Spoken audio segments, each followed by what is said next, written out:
Good afternoon, good evening, good morning, wherever you are in the world. Hello, welcome to the fella section at this wonderful and illustrious, incredible principles you're doing for Come 30. I want to say a funny joke. I am the body representation of 1994 because in September 7th, I'll be 30 as well. So as we're All right, celebrating brother. Come, I'm celebrating my new decade coming in soon. So I just wanted to say all that. I'm That's honored what's and up, brother. privileged to be here with everybody. I'm honored and privileged to be with this panel that I have listened to, grew up with, as well as a Prince fan. Um, I'm just excited. I'm just really excited. So if you see my composure, my excitement, listen, we're all here not just because for the love of these guys that I've listened to for many years, but just the fact that we're talking about Prince, the fact we're talking about Come, the album that again, as we said throughout the entire day, and shouts to all the panelists and all the guest speakers that came through here and spoke about Come. It is an album that is really not talked about. It's an album that is shunned. And I hope that in this section, where when we talk about Come and when we're sharing ideas from those have seen the album drop since day one to those now who again are new, who are young as well in the young generation, that are experiencing Come in a different light, in a different perspective, especially now 30 years later as Come and music has evolved and shifted and all that. So first, before I introduce everybody else, I just want to say my name is Randy Ferguson. I am one fourth of the Purple Townhouse, which we're going through a little reconstruction going on right now. But again, if you don't know who the Purple Townhouse is, the Purple Townhouse is a group of people, young people, I would say, that again talks about the love and the creativity of Prince and what have Prince has done, not only to touch the previous generation, but also the new generation. What else can we do as this new generation teach the next generation that's coming up after us about Prince? So yes, we are willing to do the work. I just want to introduce myself on that, and I've been a Prince fan for over I'm gonna say 15 years now. So that's like half my life. But again, it's been an honor and privilege to know that the years of me listening to Prince and me studying Prince got me to where I am today. So D'Angela, thank you so much. Michael Dean, I know you was like, yo, let young brother Randy do the job. I appreciate you, my man. But anyways, let's get this started. I'm going to read some bios, and then we're going to get this show running. All right. So the first person that's going to be coming up is Brother Jason Orr. He is an award-winning documentary filmmaker, marketing consultant, cultural art curator, and festival producer, most notably Funk Jazz Cafe Arts and Music Festival and Life Arts Documentary Film Festival plus Music Conference. That I'm trying to be like that when I grow up. He is the director, writer, and producer of the award-winning documentary film Funk Jazz Cafe, Diary of a Decade. Producer of the award-winning Maynard documentary on the former Atlanta mayor and visionary Maynard Jackson, producer and slash director of Stepping Into Tomorrow, and a director of Hoodwink, The Nigga Factory, a web series produced by Speech of Arrested Development. Jason has also produced and directed short films and music videos with several mainstream artists such as Michele And there you go. Thank you. And there you go. Hey, I'm still 30. I'm still learning the names. All right. I got you, brother. I got you. Thank you, my Teamwork make the brother. dream work. Amen. United Kingdom artist Umar Le Fouk, Dion Ferris. I listened to her first album the other day. Fire. And Van Hunt. On screen, Jason has appeared himself in TV One's hit series Unsung, Centric's Leading Lady Indiana Ari, and a 2023 Atlantic Journal Constitution documentary, The South Got Something to Say, providing experts commentary on music and social history. Lastly, in 2014, he received a proclamation from the city of Atlanta for his contributions to the city's music, film, and cultural arts communities. Ladies and gentlemen, Jason Orr. Thank you, thank you, thank you, thank Welcome. you. Sorry that you had to read all those It's all names. good. It's all Thank good. you. Next on the list, brother that I've grown up as a Prince fan since I was in college, and I told him about this back in April. I was like, "Yo, man, I've been watching you since from a long time, and now we are in person talking to each other." My brother Jeremiah Free, the content creator formerly known as Dr. Funkenberry, as I made that up previous like 5 minutes ago, is a musicologist and Prince scholar with over 40 years of deep knowledge of Prince catalog and background in radio music retail. He has been interviewed and featured on CNN, 2020, Nightlife, Rolling Stone, OK Player, US Magazine, GQ, Marie Claire, and other international magazines and news media. He has created the popular blog drfunkaberry.com, which has become an official source of Prince-related news, giving access to exclusive events and insight into the artist's life. Jeremiah was also instrumental in encouraging Prince to engage with social media, which was the era that I came in, and continue to promote and protect Prince's legacy through different platforms, including the Dr. Funk podcast. Post Prince passing, he has paused his blog to focus on preserving the artist's legacy and contributing to several Prince documentaries. And before you say hi and everything, Jeremiah, we just want to say everybody here on this call is praying for you and your recent health information that you shared to the world. We just want to say we are all here for you. We love you. And I hope that the words that I've read is sticking in your head, knowing that you did all this work and there's still more work to be done. You're still here. So don't stop the work. But anyways, everybody, Jeremiah free. Thank you very much for that. Everything's going to be You're not good. alone, brother. You're not alone. Yes, brother. Work to be done. So we're all good. Thank you so much. And Randy, I guess check your Cash App later for that introduction. I appreciate it. Again, rent got to be paid, so thank you. Anyway, all right, real quick. Next up, Law or LAW. Law is a multifaceted artist known for his work with George Clinton's Parliament, Funkadelic, and Amy Winehouse, where he performed and opened for her during her sold-out shows in New York City. Coming from a musically and illustrious family, he infuses various genres like hip hop, funk, blues, and more, maintaining a balance between commercial appeal and underground roots. His 3 critically acclaimed albums has led to over 40 licensed songs featured on major networks, aka he getting cash every week. And his collaborations include work with the Minneapolis Legends and range of platinum artists. Lost Impact is also fed through his popular Planet 12 podcast, where he showcases extensive music knowledge in addition to the P-Funk camp. Law's musical representation has firmly placed him along the elite in the Minneapolis camp of his #1 idol, the one we all here for, Prince, thanks to his touring with Morris Day and the Time, yes, and most recently, the popular song, Can She Get It? Can She Get It? I like that name. Where he not only wrote and produced, but also features Minneapolis legends Jelly Bean Johnson, Monty Moore, and Tony Yam and the New Power Generation. Everybody, Law. What's up, y'all? Brother. Good to see everybody. Thank you, brother. I appreciate that. You're welcome. All right, 2 more people, then we get the show running. Brother Marc Big Sexy Wiggins. I'm gonna read his bio is pretty cool, and I'm gonna read it just how he wrote it. He left school in 10th grade to work as a roadie in the Bay Area bands, including Journey, Santana, and the Night Ranger. Decided to go to college in 1985 after discussion with Journey guitarist Neil Scone, is that how you say his last name? Sean. I apologize. Respect to Neil Sean. I apologize in the atmosphere. Then essentially he went from completing the 9th grade straight into CSU Sacramento. And then in 1987, while in college, he became a pro wrestler, which was a lot of fun for him. But then a cornea transplant in 1990 ended that. But moving forward, in 2005, he had an essay published about the autobiography of Hall of Fame wrestler Dusty Rhodes, Memories of American Dream. Ooh, that's dope. And after completing law school and then being admitted to the bar, a judge suggested that he should become an agent. So he did that, and the NFL was the only one that required him to test for certification. And so he gave him a call, he set that up. So, and his culmination of all that he said. So in the population of dropouts who went from the 9th grade to being a roadie, then went to college, spending time in a wrestling ring, became a California attorney, became an NFL certified contract advisor, and a member of the U.S. Supreme Court Bar Association Grammy member. And not only that, this is the most important one. He's also the co-host of a popular podcast of the Prince podcast, which most of y'all know about him there with Michael Dean. He is the only one that can do this, and he is him. Brother Marc Big Sexy Wiggins, welcome. Thank you very much. I am honored to be here. And let me say real quick, I see my cohort Michael Dean in the chat. What's going on, Big Mike?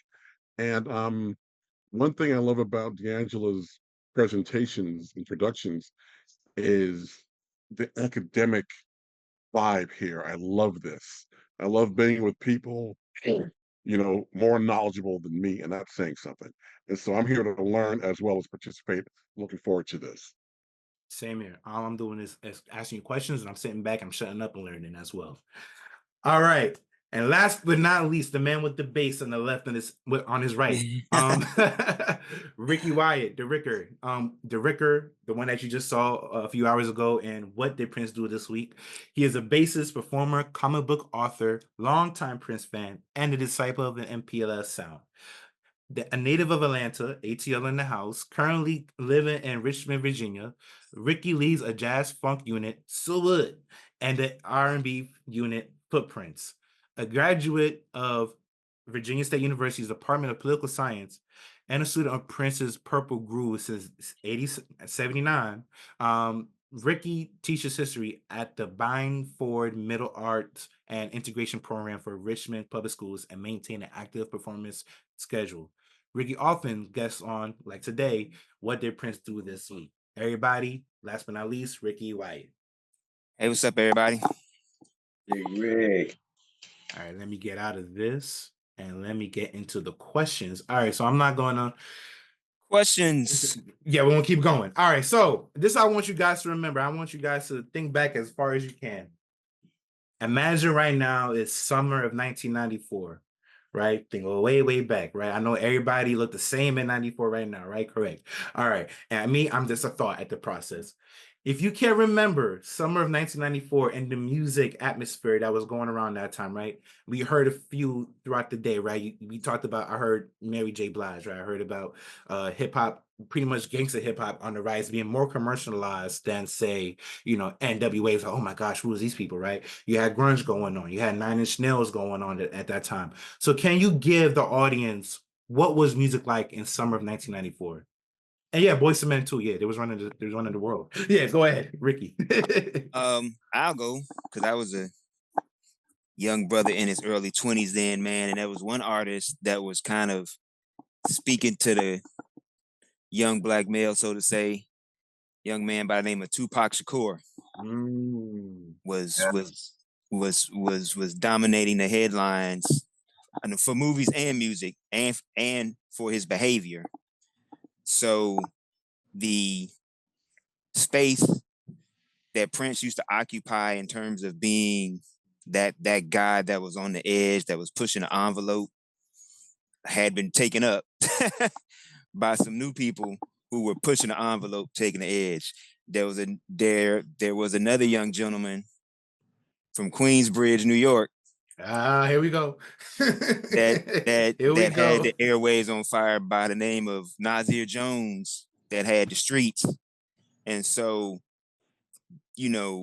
where Prince was considered the bad boy in the 80s or early 80s or mid up, up to a certain point in the 80s, that space was now being occupied by individuals who had probably grown up. I know Tupac was a fan. I can't say Nas, yes, and Tupac was a definite fan. And so you had persons who were now in the limelight who were fans and grown up under him. And so they had taken that envelope and were pushing it further, just in a different way. So I know for me, whereas I was always checking for Prince, musically, just because of just because who he was and the use of real instruments and whatnot. It was some new kids in town. it was like a new regime, man, was kind of coming in, and he was kind of, I like to say this was the start of him finding that place and fans too, where I guess all the other great ones had gotten to, where they would go have fans regardless of what they put out.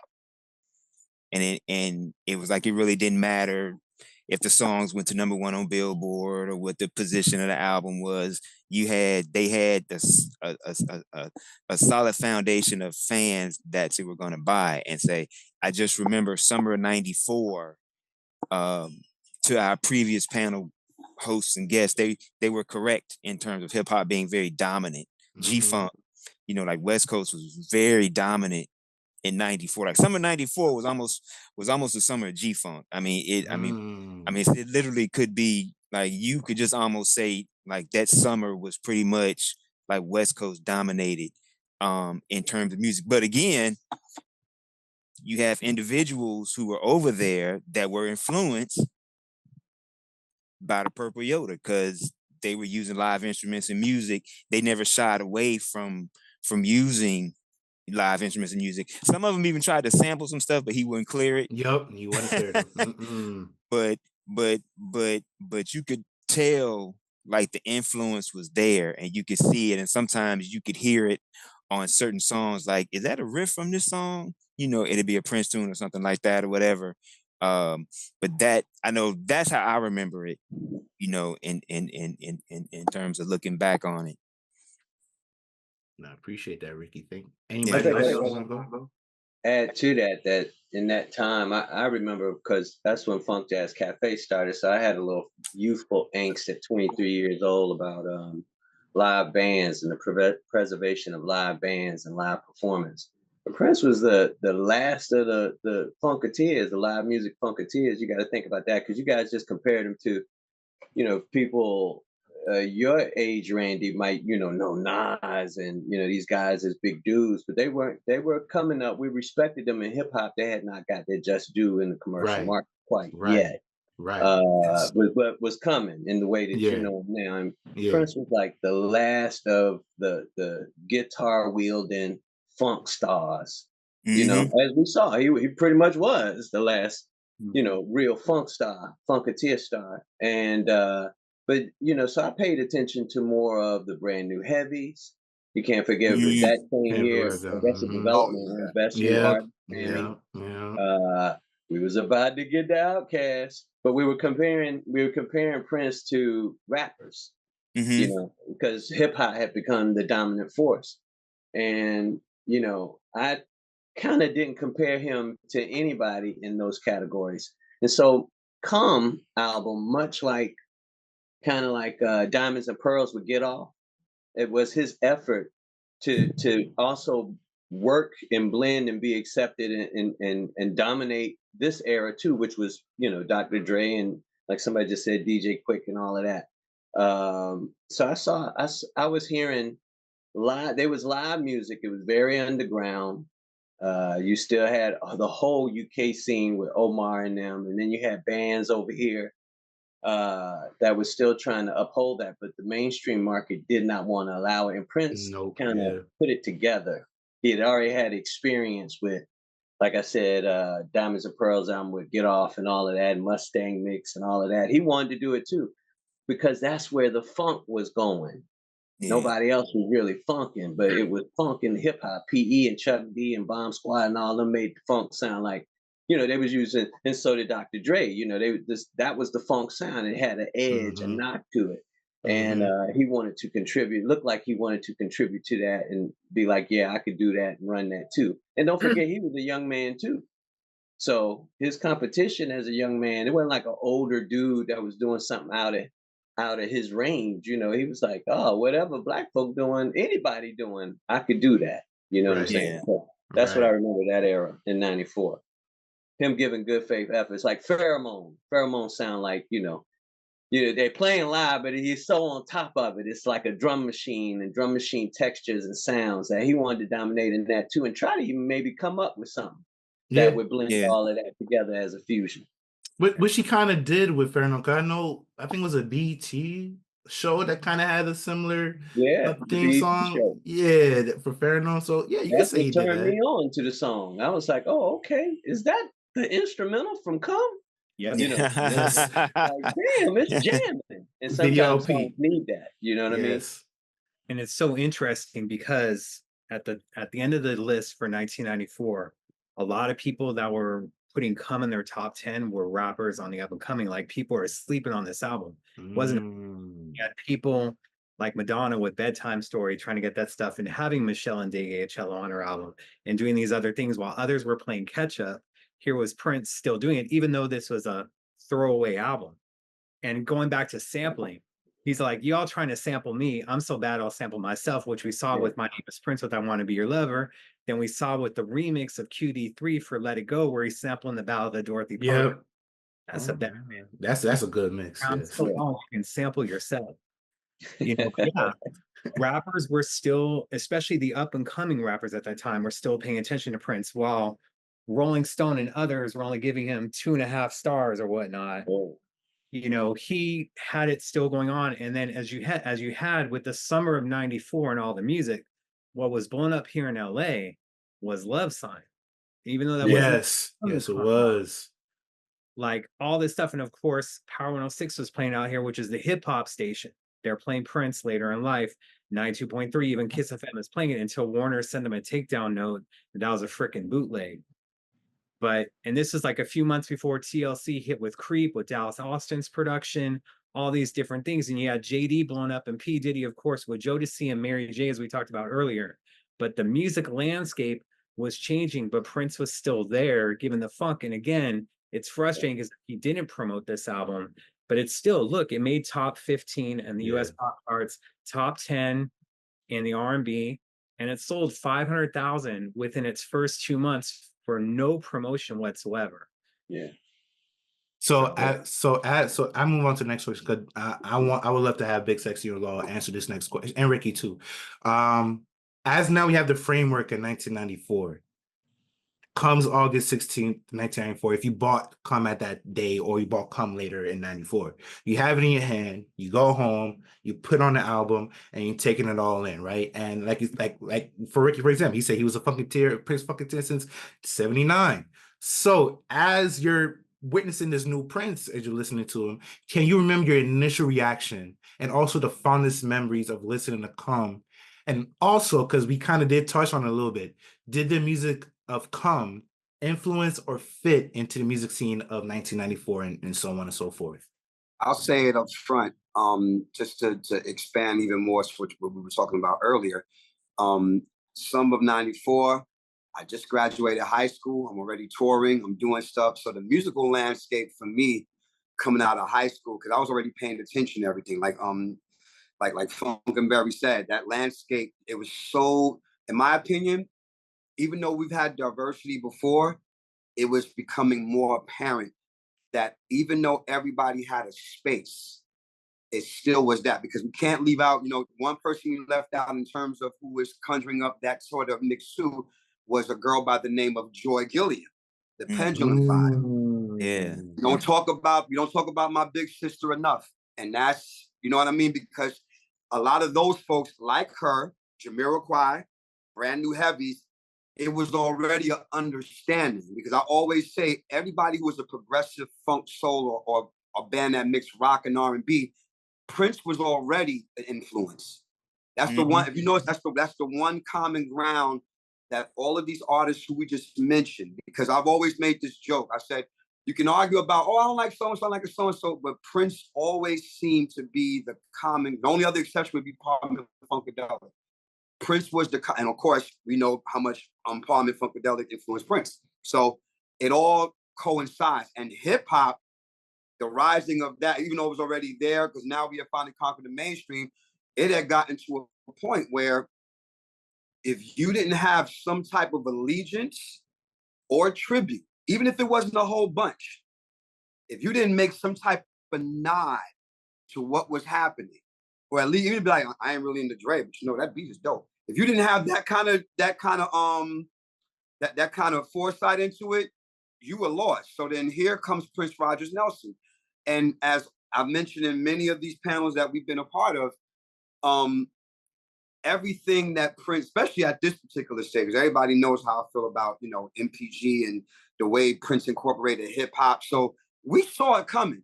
I mean, y'all know Tony M is my dude, so I don't have to really get into that, but just understand that between the Gold Nigga record that would come out, I think a year later or so, like right around that, Prince was already conjuring up that. Think about all the songs that he was already working on before Come got released. He was already working on this stuff. So Prince already knew. I've always said, ahead of his time, always ahead on time. Because the thing is, no matter what was going on, and I liken Come to Marvin Gaye's Hear My Dear situation. As everybody knows the story behind that. That's pretty good. That's a good comparison. Exactly. Shot fired. Two breakup albums. That's me and Norna Gaye's favorite album. Me and her have many conversations about that. That's her favorite. That's her favorite album performance. My favorite album of Marvin Gaye's. Why? Because he was forced to make that record to give royalties because of the divorce and all that. So he planned on making a bullshit album. And of course, like Marvin, like Terrence Trent D'Arby, goes by another name now, but I can't. Yes. Like many of those artists, you start out making a record that may be intended as just a throwaway, but like all things Prince, or most things Prince, it became the shit. So the minute I saw the posters for Come, and I already knew he was going, when I saw the years 1958 to 9, I'm like, oh, okay. Because we already heard what was going on with the label situation, all that kind of stuff. So we're hearing these things, and here's Prince in a black and gray in front of a graveyard. And this whole, I'm looking at the posters in the local record store in Brooklyn called Burdell's. Anybody that grew up in Brooklyn, you know where Burdell's was. We saw the posters. I'm already hyped. You know, I'm like, oh shit, where's he going with this one? And so the minute when it came out, I ran to the record store, and like all things Prince, I just took a whole day. I did everything I had to do, sat there, popped in the cassette, and just allowed Prince to blow my mind like he had been doing since the age of 9 or 10. So for me, it was like, okay, Prince, I'm on this ride with you. Where you going with it? And it comes in my top 10 albums. So I'll just leave it at that. Like more so that just go to show you how much of an influence that album, really had on me and it reigned solid.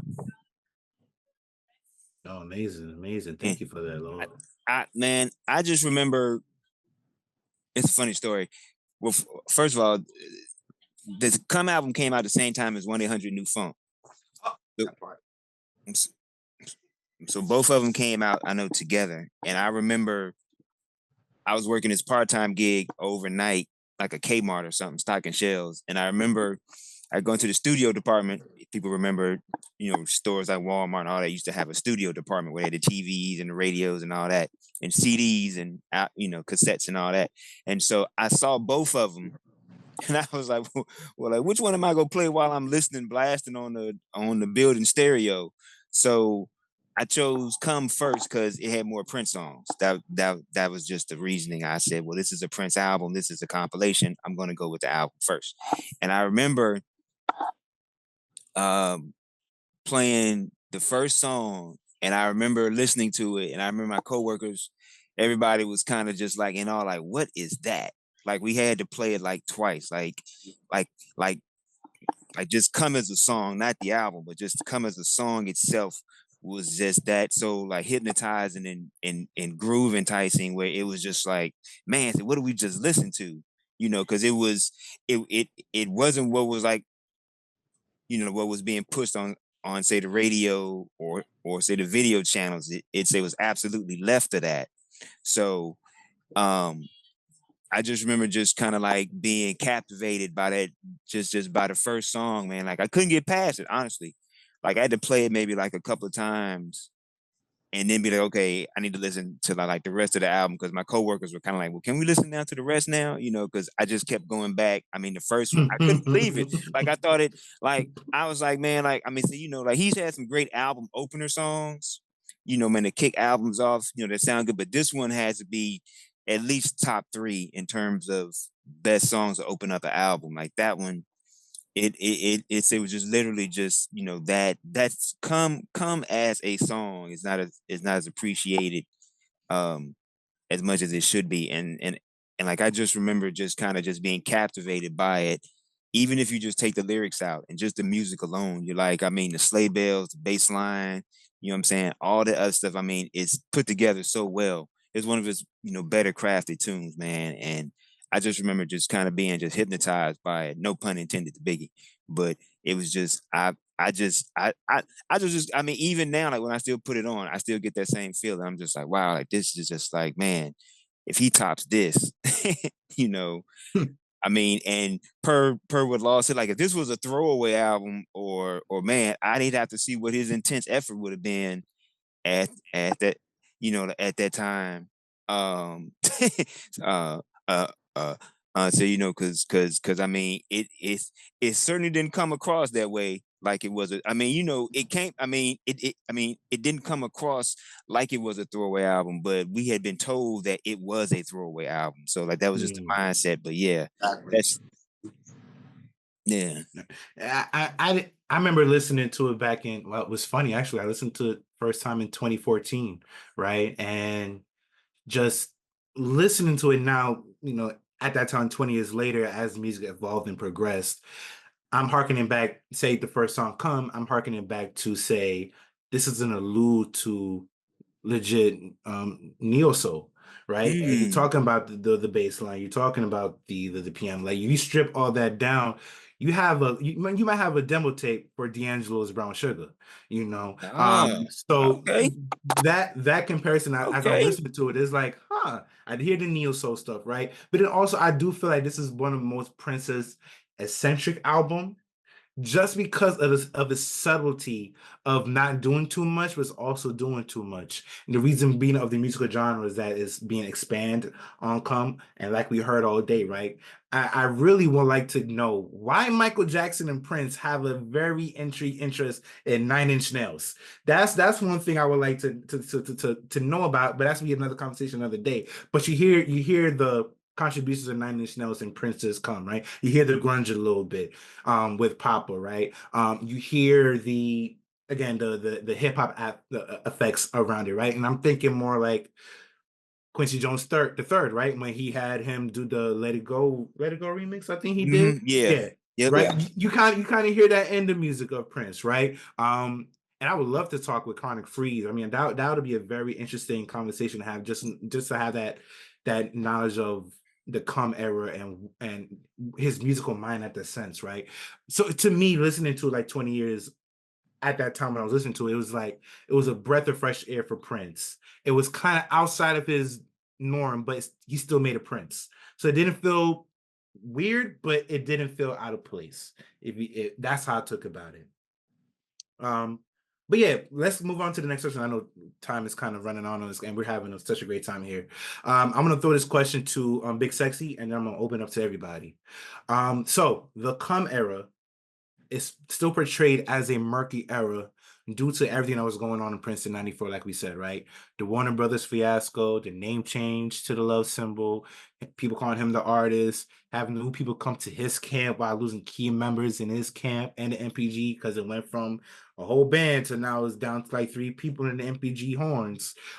Then he's performing throughout 94 with brand new songs from the Gold Experience, and you got Come, you know, and like I said, yeah, some songs will be later in the Gold Experience. I'm reading the questions I'm writing in. Can you talk if Come was a necessary album for Prince to fully shift into from what he's known from 92 to 2000, the artist? Well, the thing is, you know, this is like a classic illustration of the artistic journey. The artist is going to go where the muse takes him. And part of this was spurred on by his conflict with Warner Brothers. You know, they had their falling out, and then in the paper you see he's changing his name. And this was when I was starting law school, and like it was mentioned earlier, there was no press for this album, none. The only reason I found out about it, I was in Tower Records, going through their import section, and I found it. And so Mm, that's when I What? discovered it. And someone mm, mentioned, oh yeah, oh yeah. And someone mentioned earlier, um, it's like it is definitely a concept album, but see, for me, it gave me a vibe of a complete suite of music, like what's going on with Marvin Gaye. That's the vibe I got. And then as I got more into import albums, I discovered Prince's Interactive Night. And like you mentioned, he was doing all this new stuff. I'm like, well, why don't I have this? Why don't I have interactive? What's going on here? And then he comes on David Letterman, Letterman holds up, I remember this like it was yesterday. Letterman holds up a copy of the Gold Experience yeah. and says, this album ain't never coming out. And he Yes. goes out there and does Dolphin. I'm Dolphin. like, oh man, what's going on? And then I get into videotape trading and purchasing things from overseas. And I see Prince on the White Room, wearing the scarf over his head, not showing his face. And he's singing something else. I'm like, what is this? What is going on here? And then I learned later on, and I hate the phrase throwaway, I really do, but I think it was clearly obvious this was done for two reasons. One, it was done to, meet a requirement so we could get out of there. And two, the initial plan, and Jeremiah, jump in if I'm wrong here. The original plan here was he wanted to come on one day and come right back the next day with Gold Experience. Now, if you look into 2003, that's what Arista did with With Outkast. Outkast. Speaker Mm-hmm. box, Love Below. Mm-hmm. Lars was Mm-hmm. slipping. They could have done the same thing, but at that time, like we mentioned earlier, cats like Mo Austin, the music people, were not there. Get out of the way, let the artists do what they're going to do. Now, if he had done something like that, it would have been 10 years before Speaker Box to Love Below. And you don't want to stifle that type of creativity. And you can see that's what was happening with Warner's, and Prince is like, well, fine, if I'm not going to be able to do my thing here, I'll do it over in London, which is what he did. Right. That is true. That is true. Interesting. That makes it interesting listening.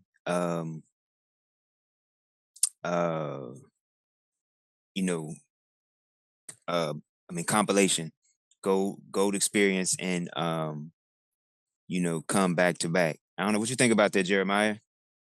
It's so weird because you have the Come album, Gold Experience, but also Glam Slam Ulysses. And that was supposed to be the Papa EP on June 7th, 1993, which is where a lot of his frustration came from, that he wanted to release it on that day, but they were like, yo, we just signed you to a $100 million contract. You're supposed to sell 5 million copies, or else you have to give 5 million of your $10 million advance back per album. He didn't care about that. They thought by having him to this deal that he was going to care about sales. He didn't give a damn. And what's interesting is you go back to the $100 million contract. And the reason I'm going to bring this up is that it did not include music videos, or what was now coming into interactive media is what it was called. So he was already looking at this stuff. So you have Glam Ulysses comes out when he's retired as Prince, before he changed his name to the symbol in 1903. So you have all these different projects going on. And the Ulysses project, apparently, everything is 13 new songs by Symbol. And you had Space. You had Come, and there was different versions of Come. You had interactive endorphin machines without the freaking cowbell. And he endorphin machine on Arsenio with the Glam Slam dancers. All these things are just going on with the different media. And yes, as Big Sexy was talking about, that he wanted to release Come, and then 2 weeks later drop the Gold Experience. And Warner's was not about it, because you think about it like that, that would have been $20 million advance. Although he cared. But it comes to different things, as when the Come album was given, and D'Angelo was talking about this earlier today, about how many different incarnations there was of Come. That was one word, but they at one time it had endorphin machine on an interactive, and then they were asking for the most beautiful girl in the world, and he was like, nope, not giving you that. Now I'm taking interactive and dolphin and endorphin machine off of it and giving you this. And even my version of Come, just going to hold up a little bit, it's a little bit different than what was out there. There was so many different configurations, and thank you to the person that was hooking me up at the Paisley Park office in 1993 for this. But regardless, it's like, that's just where it becomes so muddied, is because Glam Slam Ulysses, new songs by Symbol, but then half of this stuff ends up on the Cub album, because to him, it's now already old. Yes, that is true. And then you That put is 100 true. New Funk on top of that. You put the Golden album on top of that. I ain't saying the full title, but these different projects, all different things. And again, like I said, 100 New Funk, it's just ridiculous the amount of product he was making at that time, and they had no idea what the heck to do with him, along with the interactive media. And lastly, the Beautiful Experience movie and the different versions of Come that were on that. Yeah. Don't forget, he I just remember he also did, I think, was it VH1 Fashion? Something where he did the endorphin machine on that, where he introduced that song. VH1 Honors. Yeah, and that was summer '94 as well. Yep. So he was steadily promoting Gold Experience. he didn't give Come no love. One thing, didn't. let me drop this in here. We have referenced that time, obviously. A lot of people don't know the real depth and the width also of his beef with Warner's. There is a DVD called Slave Trade. Yes, Highly, fantastic highly documentary. recommended. Got to Fantastic. get that. That breaks it down completely. Nice 3-hour documentary. Yes, Yeah, yes. it's And, long. and also, I will also shout out Once Upon a Time Minneapolis. In their later videos, they do break down the contract as well in there. They break it down really, really well. Yeah, they do. But I would like to move on to this question. And this question is for the brothers. But Jeremiah, you can add on to it if you want to. So at this at this time, Prince is a 36-year-old black man. Let me say that again. He's a 36-year-old black man living in America in 94, which still at that time is like, damn, brother, you made it to 36. God bless you. He's going through a lot. He's going through everything that we just mentioned, right? Warner Brothers, name change, all that.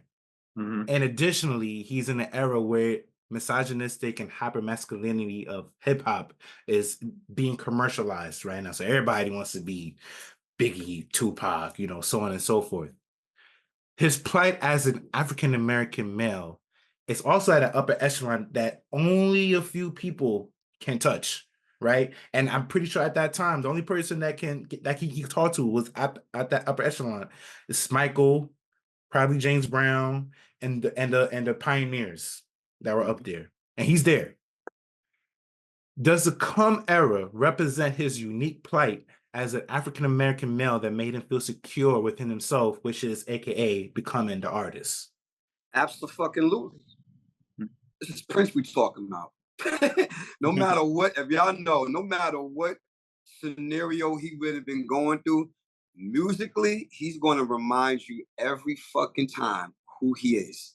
That's and that's the reason why I speak for everybody, but definitely for me. That's why he will always be my number one in terms of overall influence. Stevie, New Edition, everybody who I love and everybody knows who I love, but Prince remains that because he gonna make sure, even the tough part of listen to a song. My second favorite song on Come is Dark. That's him in his R&B ballad moment, and he's still giving you. You took my sex and my money.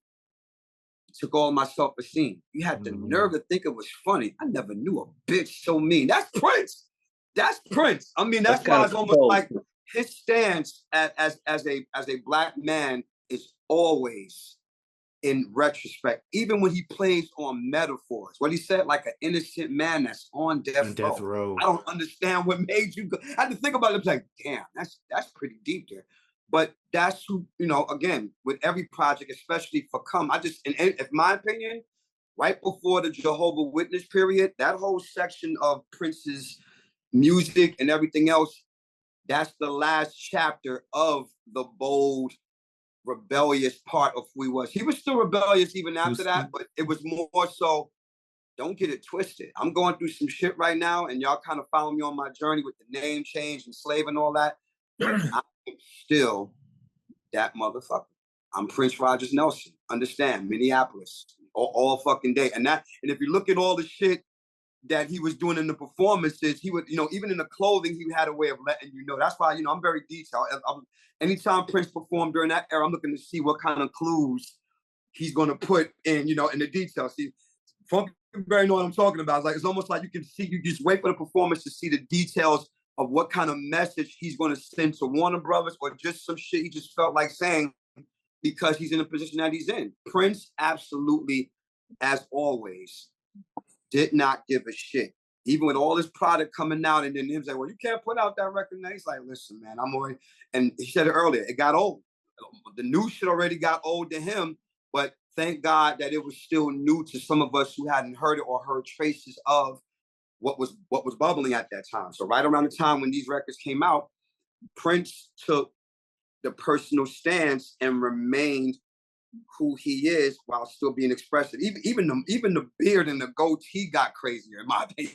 It had a life of its own. I'm like, what the hell is he doing with this? I question his lineup at that time, the whole skinny bit.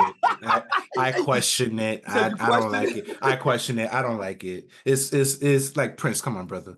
No, I dug it. I mean, but again, it's like I said earlier, Prince is Prince. No matter Yes. what the situation is, You're right. Prince Yeah. is ultimately going to do what the fuck he wants, and that just made me love him even more, like everybody else. You know, that's my hero for a reason. So. Oh, true on that. That was good right there. Anybody else would like to add on? Or if Law took it, Law took it. Well, no, I want to put in my 2 cents, and I definitely defer to Law on this one. I think a lot of it too is, when Prince signed, right before he signed that contract, he's seeing what Madonna got. He's seeing what Springsteen got. He's like, hold on, where is mine? Let me get mine in here. And he signs a contract, which was, in retrospect, a mistake because he didn't read the fine print. He's just like, you know what, damn that. And he signed this, put it in Billboard and Rolling Stone, that I get X amount per album up front. And once that happened and the sales weren't there after Diamonds and Pearls, it became a problem. And then it became about, I need my independence. And when he started putting Slave on his face, people were like, what? And he's all, just think about it. I'm a prisoner here. I'm not free to do as I choose. I don't have control over my art. This is a problem. Okay, you have a contract with Prince? Well, guess what? He doesn't exist anymore. So I'm gone. I'm going to put on my thing over in London, put on my little beekeeper's dude. I'm not talking to anybody. I remember on that the White Room, he's having Maite answer the questions that were posed by the incredibly lovely Veronica Webb. How you doing, girl? All right. And he did his thing, and he still got it out though. That was the main thing. He's like, I'm gonna find a way, and he found a way. Yeah, I mean, I think and I agree with what Big Sexy said too. I also think, I think the humanistic side of it is that, and we got to look at, like you said, he was 35, 36. He was looking at his peer group that he had grown up with, come up with. They were married and, getting married and having kids. Terry Lewis, Jimmy Jam, Morris. These people weren't around as much anymore. And so he was, to your point, Randy, he was coming into some territory that was not occupied by many that he couldn't relate to. And he could have just been like, you know what? I'm good. I can retire and ride this out. Or he could be like, I'm an artist and I'm gonna do, or no, he had 3 options. He could have just said, I'm gonna retire, do whatever. Or he could have played the machine game and been like, I'm gonna be cookie cutter and do what they want. Or he could have did what he did, which was stake his flag and say, I'm an artist and I'm gonna keep making this. And I got enough fans, I know, to where I can support myself on this. Because, one thing that often gets overlooked with Prince, of all his talents, I mean, musically and all that, is that he was a student of the game. That part. Like, like he was a student of the game. Like he knew like he wasn't just some ignorant kid from the, North Side Minneapolis that wasn't hip to the game. Like he knew, certain people. He had conversations with certain people that pulled his coattail to certain things. And so he was a student of the game and he was aware. And so when it came time for him to play the game, we were looking at him like, man, like, what is he doing?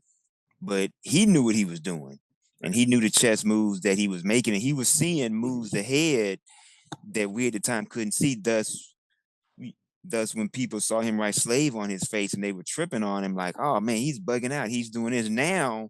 Here we are 20 years, 30 years later, people are like, oh, how genius he is. He created iTunes and he created all these other things. And it was like, yeah, well, he did that back then, but nobody was hip to the game, but he was hip to the game.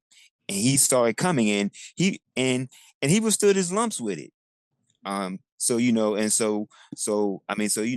think it was just one of those things where, he was just like all of us, man, you get to your mid-30s, you start looking at things differently. Yeah. And then you start having a different perspective. And I think that's where he was. And he looked at his career and he was like, man, do I want to be the puppet that's out there dancing and, still doing,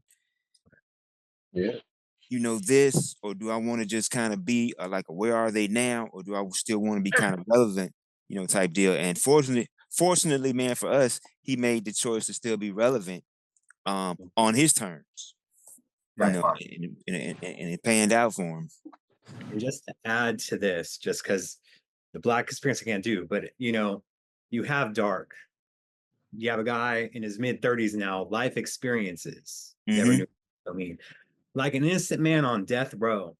Like just those lines and showing how incredible his songwriting has come from the 40s and all these things throughout. He refused to abandon his Blackness, even though he had a huge hit earlier in the year where he had a #1 other places ever had before with the most beautiful girl in the world, Philly soul, so to speak. But with Dark, oh no, you're getting R&B funk, and he wouldn't abandon it. At the same time, I feel that he was trying to make white people feel comfortable when it comes to race, the song, just like the HISTRY, it's not meant for everyone's like, what is he talking about? But I was trying to make white people feel comfortable with his Blackness, and he wasn't going to shy away from that. So many different things. And I'm glad that Dark, that was still a lot in his live set in 1994. And then he brought it back in 2014 when he had that incredible horn section of Marcus Anderson and Adrian and that they're calling the TMP because of how many people he had on frickin' stage. But Dark was a staple with that funk and just the R&B and how hard it hits with the drums, whoever he had, whether it was Blackwell in 2014 or Michael B in 1993 when it was recorded, just absolutely phenomenal. But you have to give it up to him. And again, when I see Michael Dean's question, just to bring it in about did mainstream abandon him? Not so much here in LA because we had Harold Austin from 92.3 The Beat, although it was the R&B station, Kiss FM and others were trying to integrate it. They would give space a chance. It just wouldn't hit. And unfortunately, with no promotion behind it, and Warner Brothers was putting no money behind it. They would just put that little ad out on Billboard, kind of jabbing him a little bit. Yeah. But they did nothing to really support him at all. And Prince was like, I want the gold experience out. You guys are going to get Come, which to me is the old experience at that time. I'll just leave it at that. The old experience. Yeah, I mean, he was performing it during the Act 2 tour. I like to play on words, Funky. True. It's true. One thing I want to say before, I'm sorry. So go ahead, Jason. No, I was going to say one thing I think need to be said too is that this is that beginning to what all you guys were talking about in terms of independence and what you were saying. This is the beginning of the steering wheel kind of shaking a little bit in terms of his clash with the mainstream machine, right? And I'm always grateful that by within 2 years, right, 96, the boy is off emancipation, and that symbolized, a lot more freedom. Now, when you're talking about another reason to be thankful for Prince is the fact that, like Ricky said, he chose to be an artist. Well, that's a lot harder than you think. He chose to evolve his craft. As we all, he could have stopped at any point and been like, boy, that was the man, right? But at 30, in his mid-30s, thinking like, I'm not done, And how many guys do we have that are true to their craft in terms of I'll fight the machine in order to get this out first, this expression. And I'm thankful for coming that when I saw it, with everything else coming out with new funk, I was like, ooh, it's getting wild. He was one of the first to end it. I was literally thinking that in my independent mind. And I was also thinking song off of Come in the lineage of that single, those first singles that he would notoriously put out. And the closest thing I could come was Let It Go. You know what I'm saying? Everybody else got a, what would have been like I probably had a panel earlier about this, but in Get Off and Diamonds and Pearls, and then what? Let It Go. Like what comes? What you think, Ryan? No? Can y'all hear me? You coming in and out, Jason. Yeah. Oh, okay. Say it again, Jason. What do y'all think would have been in this period, like off of like, Diamonds and Pearls and Get Off and like first single that he was notorious? What y'all think would have been the song of this album? I was thinking Let It Go, you know what I mean? That like, wow, that's going. Like this came out of nowhere with 1-800 Fuck. I love off of that, this everything was coming out. I picked songs off of Gravitate, almost made a compilation of an album myself from that period. Yeah. I think Let It Go was the first single. I think that was the setup. Yeah, I'm not mistaken. Kind of the jab. Yeah, I would have cut the Let It Go Before you set them up mouse. Yeah. Then when your love song and whatnot, and that's like, oh, that's the jam. Yeah. Mhm. Yeah. I mean, like I think that was I know to quote him with his Ali reference, that was the thing at that time was like you had like Let It Go being played, and then man, you look up on the Today Show one morning and he's on there with Nona Gay doing Love Sign, and you're like, oh my God, what is this? You know what I'm saying? And then you got the video, man, the Ice Cube say directed, so like you were getting like a 1-2. And it was like, man, where's this coming from? Like, and both of them are completely different sounding songs. You know what I'm saying? But both of them are funky though. You know what I'm saying? Like both of them crank. Yeah. You know what I'm saying? Both of them are like, you're like, yeah, that's Prince. And then you hear the next one, you're like, yeah, that's Prince. You know what I'm saying? And so, I mean, like both of them are, you know what I'm saying? Strengths, but said, I just remember that 1-2, like, wow, like Let It Go is being played, and then you getting Love Sign. It's like, oh man, okay, completely different sound and tune, but it's Prince. So yeah. But the star of it all though was the space remixes. Oh yeah. Yes. Oh yeah. QD3. Universal Love. Universal Now, Love. my memory is Oh this my whole God. time period. I think about it. I think of the space remix. Okay. That's the sleeper on this album to me. For sure. Definitely. Or from that era was the remix.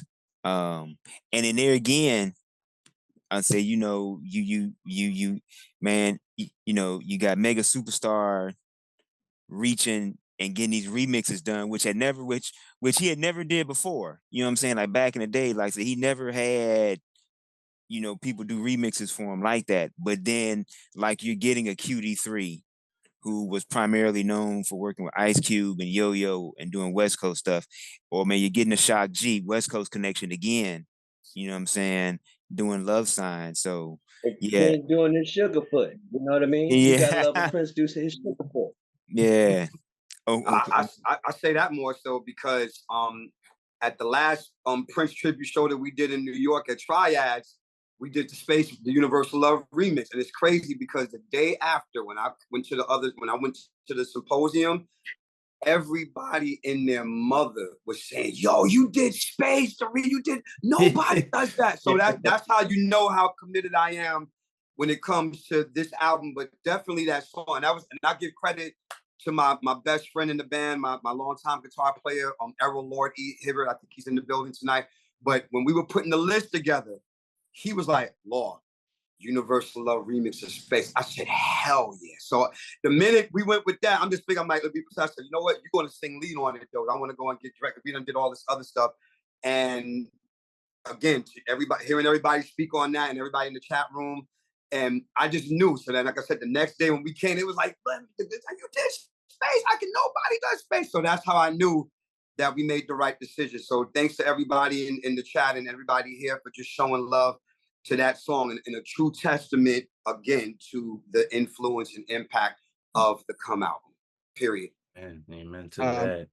If I may, Randy, before we go to the next segment, it was mentioned in the chat primarily, and we've talked about a little bit here about how at that time, Michael D mentioned this, he was being low key, banned.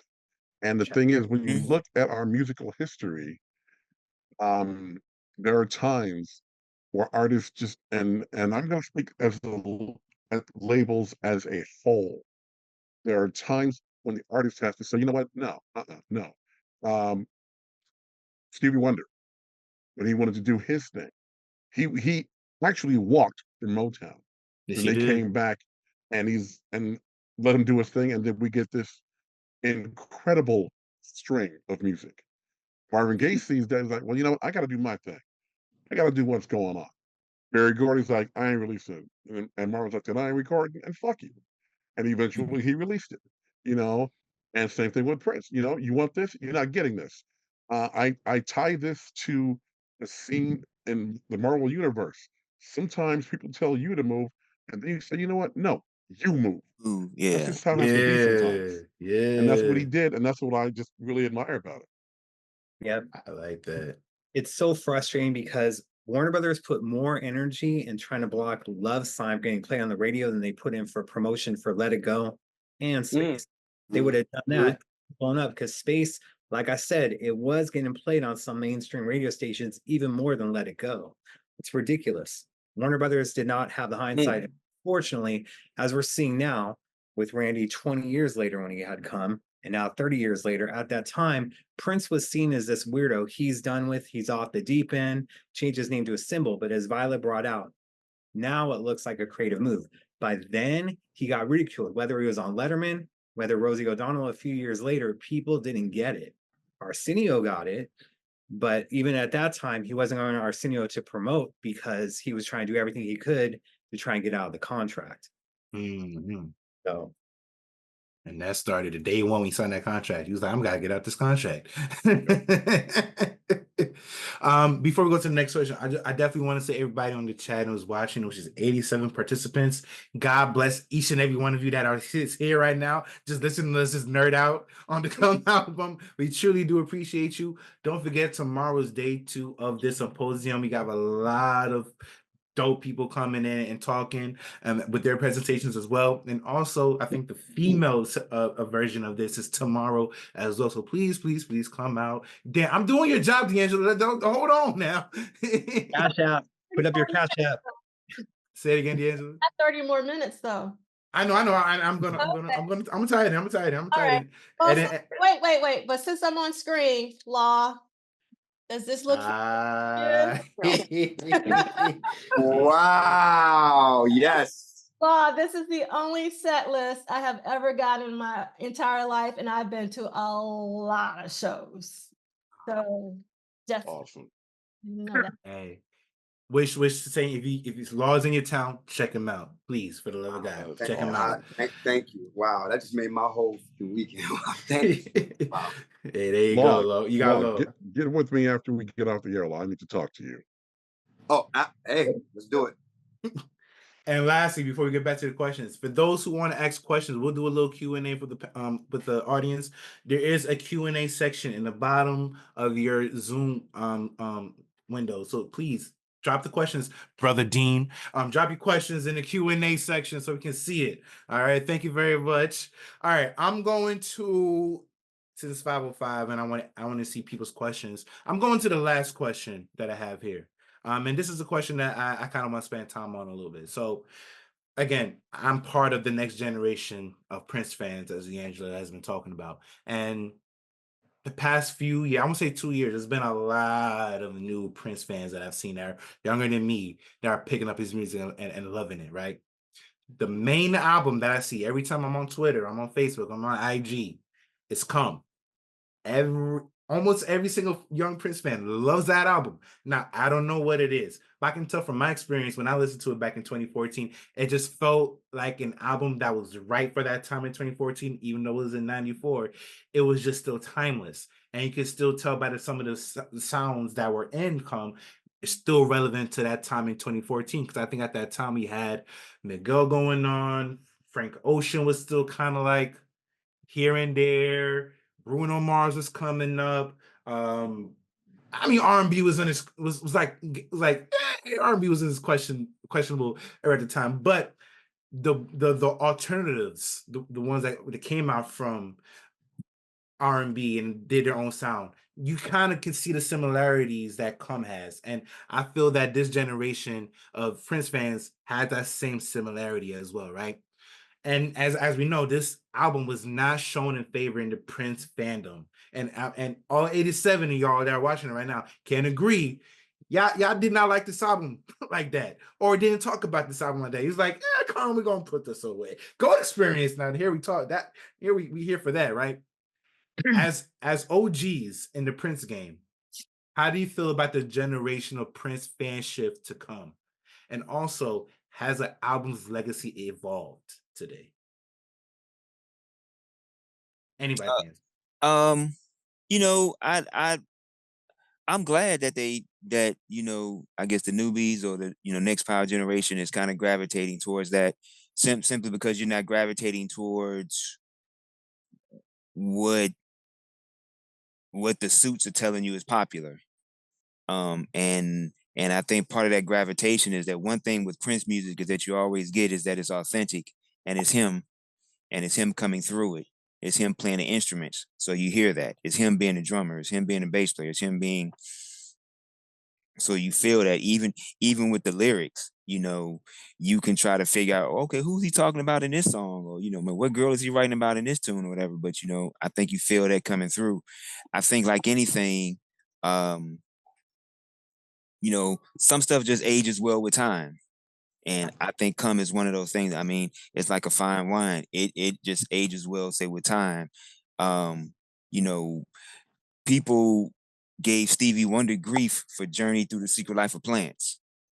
They gave him grief and said he was done. They was like, oh, he's forever through. But now people regard that album. Here, My Dear, people thought Marvin Gaye was done. Now that album is considered a classic and people love it. Like, and like you talk to some people that's older than us, back then, say when it came out, they'll be like, oh man, yeah, Marvin fell off with that one. So, I think the only thing Come suffered from was you had 1-800 New Funk, and you had Gold Experience kind of circulating around at the same time. And one can only digest so much, even with that's just Prince by himself, not to mention the other stuff that say was going on, happening musically, that say was changing, with the Tupacs and the Mary J. Bliges and the Ice Cubes and Dre's and Snoops and all them.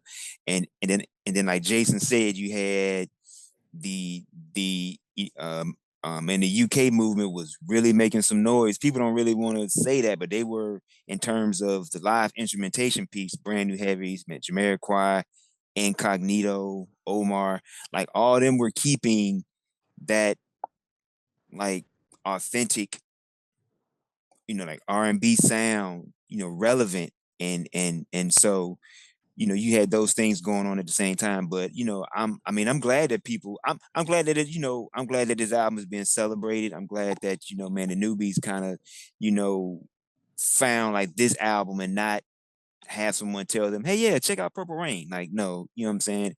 Come in where you come in, and then we'll accept you there, and then we can go from there. And so,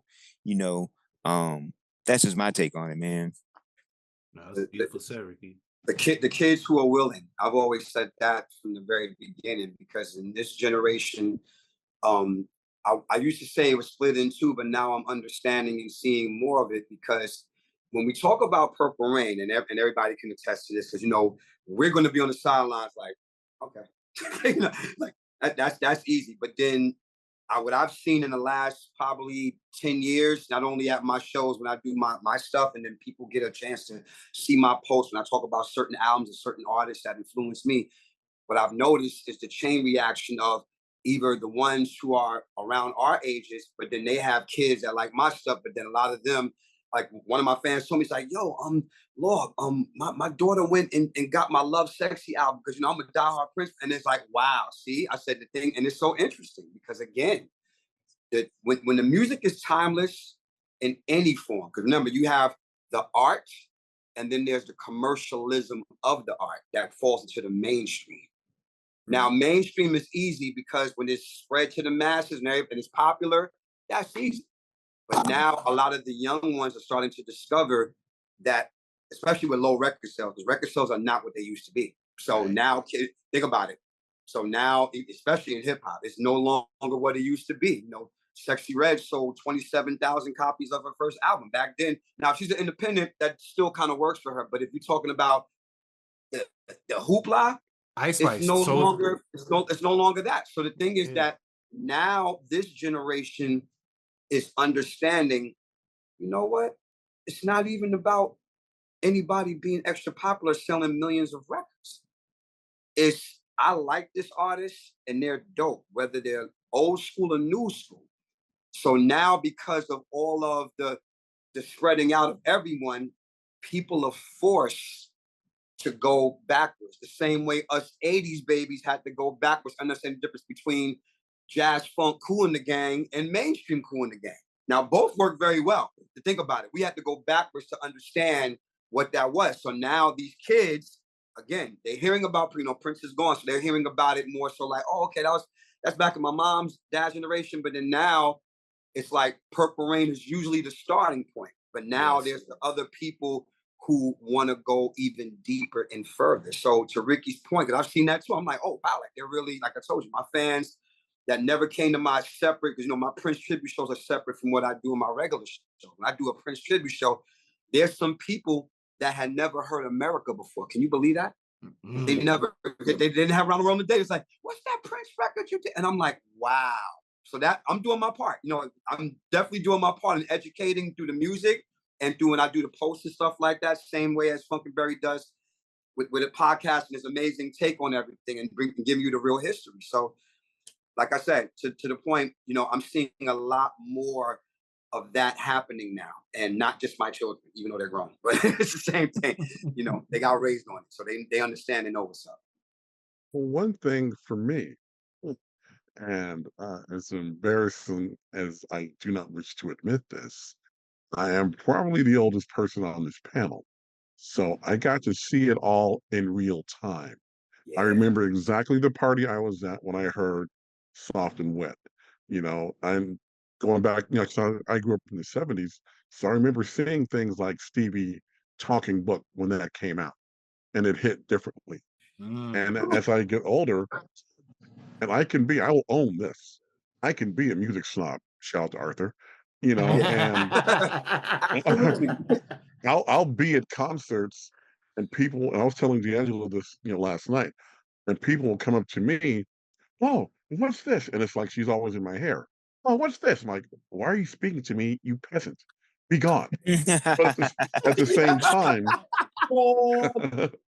at the same time, you know, younger people, especially now that I'm in the music industry, younger people will approach me and ask me about, oh man, Marcus, tell me about Dirty Mind. I'm like, come on, let's go listen to it. And so I'll invite people to come by and we'll do a little listening, and just you can step back and see the transition.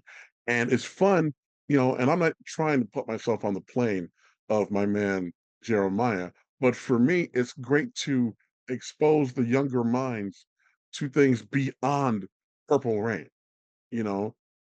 And people come at me and they talk about, oh man, did you see the Rock and Roll Hall of Fame guitar solo? I'm like, yeah, I've seen better. Sorry. Yes. Yes. You know, so Yes. I like being able to do that, you know, to expose them to so many, because there's so much to choose from. You know, it's such a rich history, and it's impossible to really boil it down to into like 2 or 3 songs. It just can't be done. Nope, at all. Mic drop. Yeah, I agree. Much to be had. Mic drop. Yeah, Mark. You Mark, since you dropped that, I'm gonna go to the Q&A session for the audience, man. So that way I got some other people to get on here and talk. This comes from C. Lee McInnes. Sealy, what's going on, man? I'm gonna go Jeremiah, Jason, and then anybody else can answer. Which song will come speaks to each panelist and why? What song? What you broke out? Which song on Come speak to the most to each panelist and why? Speak Ah, to. Okay, That is so tough for me because kind of tough too. let me put like the experiences like this. I'm gonna have to do it like this though, because in April of 1993, we go to the Act One show. And before this show starts, he's playing Come version 1 before the show starts. And that was our first experience for the Come song. And obviously, very different than version 2 that was on the Beautiful Experience movie than the other versions that we had that ended up on being on Come. But that night as well, like LA was just, we knew that the verdict for Rodney King in the civil trial was happening within the next day or two. That whole entire venue was on edge. And when he did Purple Rain that night, and at the end of it, like we all had this sense of togetherness, but at the end of it, he's saying, "Race is the space that I'm our human. Cut me, cut you. We both bleed the same color red." So those things just at that point, so it's like I have to put it to where you're hearing Come for the first time. So we're having this party atmosphere when we're on edge. Are we going to have the freaking city burn down again because they got it freaking wrong again?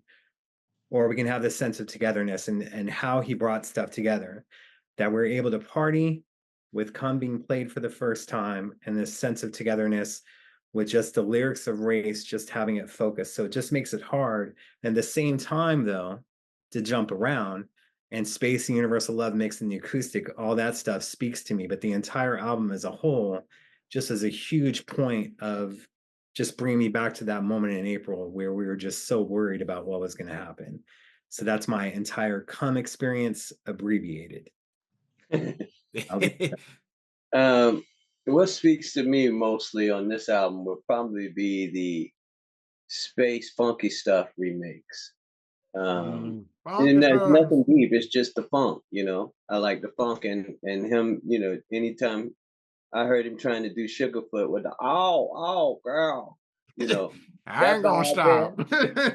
Ain't gonna stop, till you give me some of that funky stuff. I love that he took a different approach than to, that was the remix before Puffy said he did remixes. We all knew Prince was good with adding on to songs and making remixes. So Funky Stuff remix, that stood out with me. And as I think about it, I'd have to also say Solo because it haunts me. You know what I mean? It's so well done in the space that it's in. It takes up so much with so little that it haunts me. So yeah, Space Funky Stuff with a little bit of Solo. And I love Calm and I love, Pheromone and I love Dark and Let It Go. But those two in particular stick really strong. D'Angelo, you got a fan of Solo, so there you go. You got a second fan of Solo. Anybody else wants to answer that question before I can go to the next question? Yeah. For me, the song that really, just grabbed me and shook me was Loose. When I heard the guitar solo, I'm like, where did that come from? Let me pull that back. And then he did it again in the song. I'm like, that's what's going on. And that was when I was really ultra, nerd tech guy. I'm looking at the cymbal guitar. I'm like, okay, what are those pickups? All right, those are EMGs. All right, cool. And oh, by the way, I do not play. Terrible. And I'm watching that, and then I saw the long form video that had that song in it, and he's got the blow pop in his hand, and he was just blazing the solo. I'm like, shit, that's what's going on, man. That's where he catches my attention because he takes two, song or excuse me, music disciplines and just says, "Oh, there they are, take it." And I'm like, let's go, take me on that trip. I just add with Loose, sorry, real quick, because I don't know where, because he's doing the countdown of 1, 2, 3, 4. Someone came up to me one time and is like, they thought he's saying Michael J. Fox. I don't know where anyone hears 1, 2, 3, 4, and they're hearing Michael J. Fox, even as quick as he's saying it. Just saying it out there. The next time you listen to it, are you hearing that? Because I sure as heck never was. But Loose, as Big Sexy was saying, was the jam. And there was a different version on that from Ulysses, but we'll get into that another time. Hey, listen, I'm glad he didn't say that story in the Tavis Smiley show. So, Ricky and Law, you want to go? For me, did you finish, Ricky? I'm sorry, I didn't cut you off. No, man, go ahead, brother. I'll let you got it.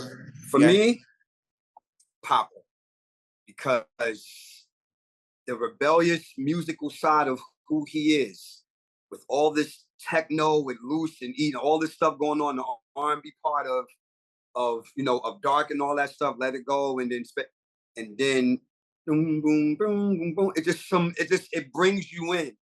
And then Prince not starting with a vocal, he starts with his talking voice. So whenever Prince's talking voice makes an appearance on any record, it's like, okay, this is some deep shit here. And just when you think it could, because I'm hearing the aggression with the snap, snap, papa, papa, I'm like, okay. Then all of a sudden, I'm thinking the song is over. And then he comes with the rock and roll and the grind. I'm like, see, that's the type of, because for me, when he does funk and R&B and that's regular to us, because we know Prince is going to go there no matter what album he does. He's going to always have a moment where he goes to the funk side of things, and then a little bit. But in that moment, he just said, fuck this shit. And that's the angsty Prince that I fell in love with the most, because I like the balance between what he did. And then the message at the end of the round, I think it's going to go further than that. And he just says, there's always a rainbow at the end of every rain, and the song is over. Yeah, I love that. That's called a musical statement, ladies and gentlemen. That type of shit, I'm like, and this is why he's my idol. So Papa for me is number one in terms of that. And just so we clear, I agree with Luce. I love Luce and all that stuff too. But Papa, that's the one that grabbed me the most out of all those songs on the record. So. Man, I'm split. I'm split between two songs. I'm split between Space and I'm split between Come. I tell you why I'm split between Space, because when you first heard it, we hear it, it's got this vibe, it's chilling, but then there's a Madhouse remake of it. Yes, and it shows you the jazz sensibilities of the song and the jazz sensibilities that Prince has. Now, some people may argue and say, Ricky, that's not jazz, that's not this, but it is jazz-ish. You know what I'm saying? And so it just goes to show you that he took one of his songs, not a hit, not a song that started out as being jazzish, you know what I'm saying, but made it an instrumental, put a horn on it, you know what I'm saying, and then gave it those sensibilities. I've already spoken about Come, and then with that, meant to me, in terms of the bass line and all of that. But I think Space is probably the unheralded gem of this album, because everyone loves the remix, as Law has said. It's like it's almost like Can't Help It is for Off the Wall, say for Michael Jackson. It's that one song where people are like, oh yeah, it's got these hits, but then this song, yeah, that's it right there, is the one you need to check out. And I think Space is that song, because I mean, again, just look at the effort that he put into, like, he did a jazz version of it, and then he got these remixes. You know what I mean? So clearly he felt strongly about this song enough to give it all that attention. And that's not to take away from any other song. And you know what? Just because no one has said it, shout out to Orgasm. I'm just going to give a shout out to Orgasm. And shout out Vanity. to Orgasm. Nobody want to give Orgasm no love. You know what I'm saying? How many times you listen to Orgasm? Yeah, nobody want to give Orgasm no love. How many times you listen to it, Ricky?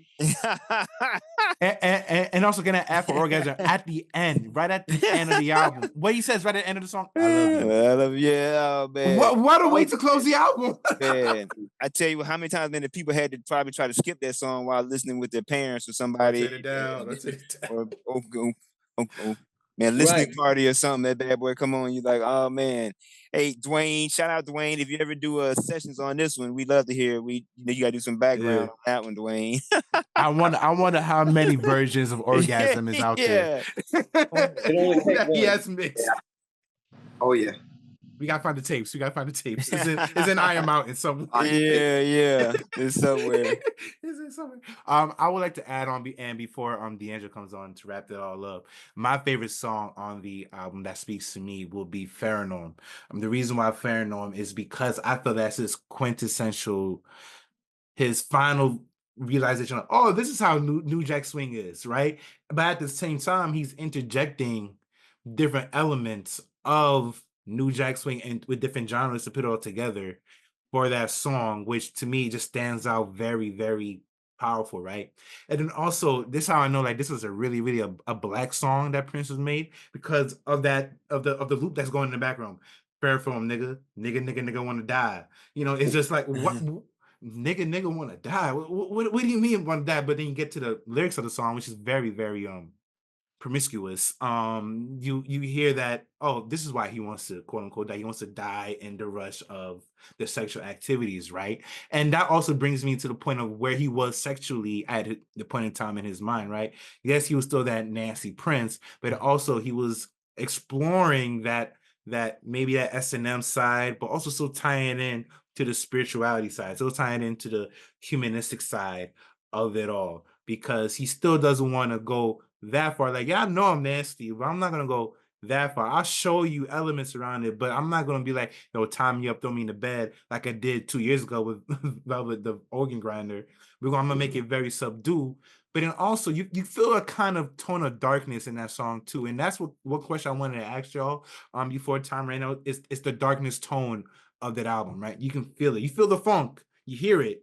You hear the happiness, but you have that dark element on the side. And that's what made the track so amazing to me. So Pharaoh is the one that spoke to me. Man, so you know what I think adds, man, to that dark element is like the album cover. I think had it been a bright album cover, like we'd be thinking differently, but because we're looking at it and it's got like a, date of birth, date of death thing on it, and it's got, like a cemetery and all that type thing. Like had it been that Uptown cover that man Jeremiah's holding up like that.